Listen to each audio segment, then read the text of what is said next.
ఒకసారి పార్వతీదేవి శివునితో మాట్లాడుతూ, ఈ జగత్తులో అన్నం ఎంత ముఖ్యమో తెలుసా? జీవులు అన్నం లేకుండా జీవించలేరు అని అన్నారు. అప్పుడు శివుడు కొంచెం వ్యంగ్యంగా, అన్నం అంత ముఖ్యమేమీ కాదు. జీవానికి నిజమైన బలం ఆత్మజ్ఞానం, తపస్సు, భిక్షతోనూ బ్రతకగలం అని అన్నారు.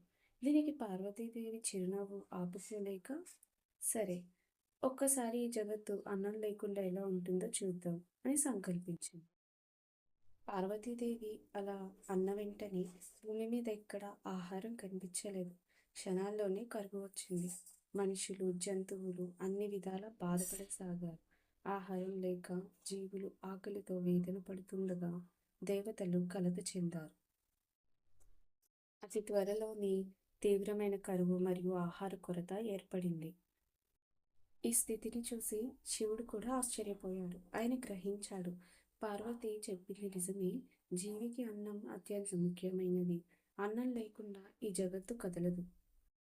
దేవతలు, మానవులు మరియు రాక్షసులు అందరూ ఆహారం కోసం ప్రార్థించారు.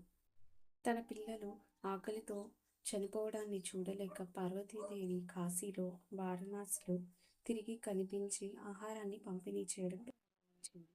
శివుడు భిక్షాటన పాత్రతో ఆమె వద్దకు వెళ్ళాడు. పార్వతి అతనికి తినిపించింది. ఆత్మ ఉన్న శరీరాన్ని పోషించడానికి ఆహారం కేవలం భ్రమగా తోసిపుచ్చలేమని శివుడు అంగీకరించాడు. ఎందుకంటే అందులో ఆత్మ నివసిస్తుంది కాబట్టి. అప్పటి నుండి పార్వతీదేవిని ఆహార దేవత అయిన అన్నపూర్ణాదేవిగా పూజిస్తున్నారు.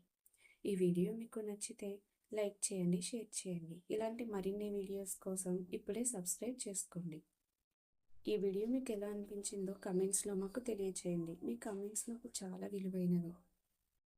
తర్వాతి వీడియోలో కాత్యాయని అమ్మవారి గురించి తెలుసుకోవాలని అనుకునే వాళ్ళు తప్పకుండా కింద కమెంట్ చేయండి.